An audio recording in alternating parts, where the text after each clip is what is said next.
Jika disebut sifat Allah yang maha berkuasa dan bersemayam di arsy, maka pemahaman orang awam menganggap bahwa Allah itu kuat dan berada di atas langit.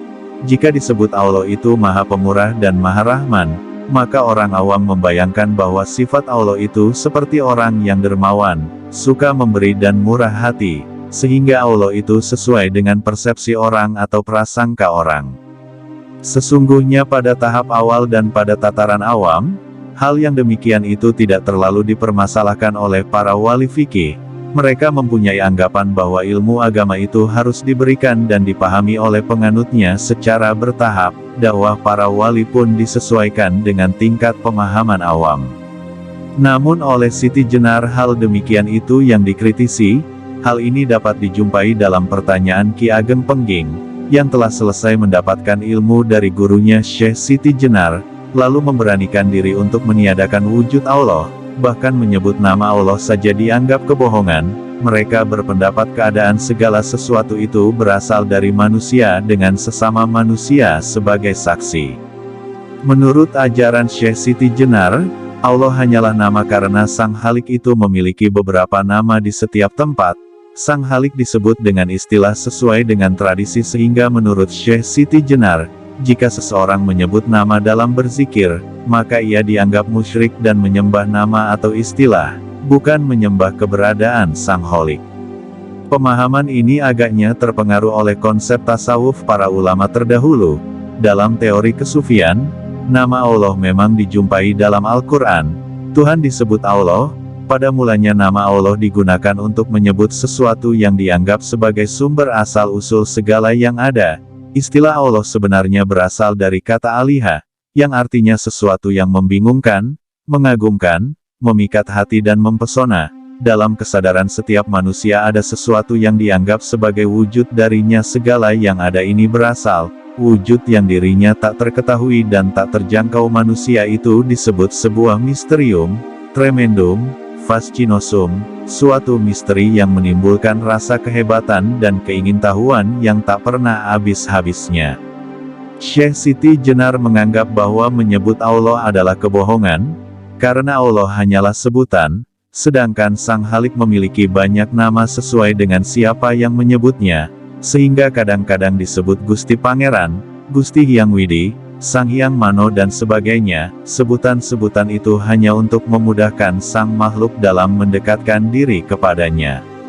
Bahkan Syekh Siti Jenar mengajarkan bahwa jika seseorang telah berzikir dan dirinya menjadi lenyap, tidak mengenal diri sendiri karena sangat bersungguh-sungguh dan berkonsentrasi, maka Sang Khalik Allah menyatu dalam diri. Pengalaman Tuhan ini sulit dijelaskan dan diterjemahkan melalui kata-kata karena masing-masing pelaku sufi memiliki pengalaman yang berbeda. Karena itulah sehingga menurut Syekh Siti Jenar manusia juga memiliki sifat 20 yang lazim sifat itu dimiliki oleh Allah. Bayi itu berasal dari desakan, setelah menjadi tua menuruti kawan, karena terbiasa waktu kanak-kanak berkumpul dengan anak, setelah tua pun berkumpul dengan orang-orang tua.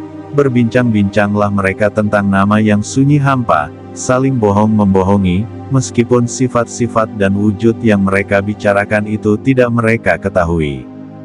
Pernyataan tersebut dapat dipahami, bahwa pemahaman seseorang terhadap Allah itu berbeda-beda sesuai dengan pengalaman hidupnya, sehingga seseorang yang telah banyak mengenyam asam garam ilmu agama, terutama ilmu tasawuf, maka cara mengenal Allah berbeda dengan orang awam. Syekh Siti Jenar ingin menegaskan bahwa manusia tidak mungkin dapat mengetahui diri dan hakikat Tuhan. Meskipun demikian, menurut Al-Quran, manusia diperintahkan memahami alam semesta sebatas mungkin.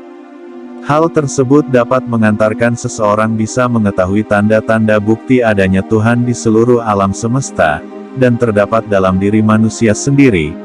Inilah yang dimaksudkan oleh Syekh Siti Jenar tentang ajaran Manunggaling Kawula Gusti, bahwa di dalam diri manusia terdapat bukti-bukti Tuhan. Hendaknya dipahami bahwa yang terdapat dalam diri manusia maupun di alam semesta bukanlah wujud Tuhan. Bagaimanapun manusia hanya bisa mengetahui sebatas tanda-tanda Tuhan dan sekali-kali bukan Tuhan itu sendiri.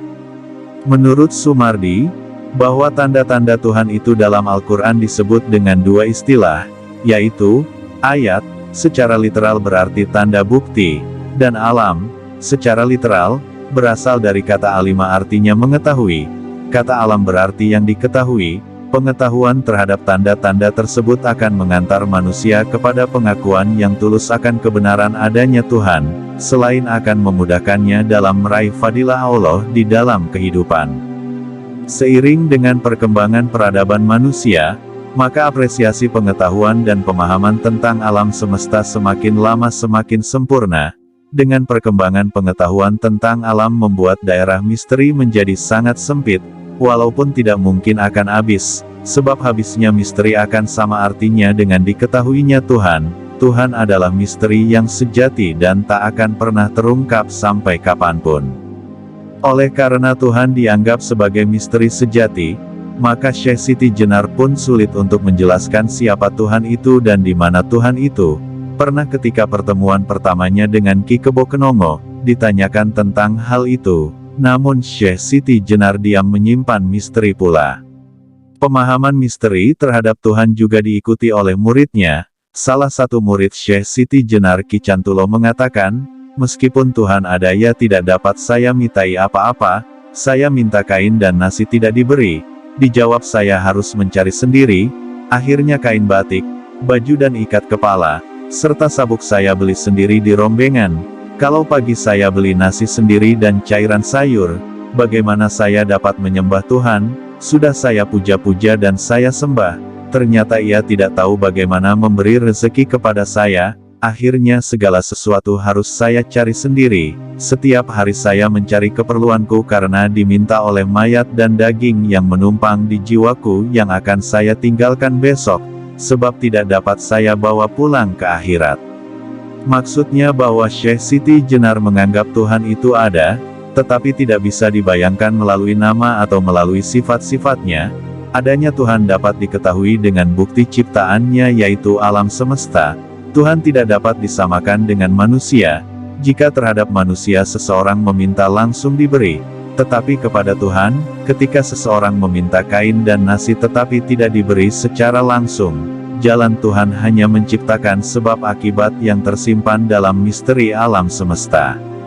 Oleh karena itu di bagian lain dikatakan, di dunia ini semua manusia adalah sama, kata Syekh Siti Jenar, mereka semua mengalami suka duka, menderita, sakit dan duka nestapa, tiada bedanya dengan yang lain. Oleh karena itu saya Siti Jenar hanya setia pada satu hal saja, yaitu Gusti Zat Maulana. Dialah yang luhur dan sangat sakti, yang berkuasa, yang maha besar, lagi pula memiliki 20 sifat kuasa atas segala kehendaknya. Dialah yang maha kuasa, pangkal mula segala ilmu, maha mulia, maha indah, maha sempurna rupa warnanya tanpa cacat seperti hambanya. Di dalam raga manusia dia tidak nampak. Ia sangat sakti menguasai segala yang terjadi dan menjelajahi seluruh alam semesta Ngindraloka.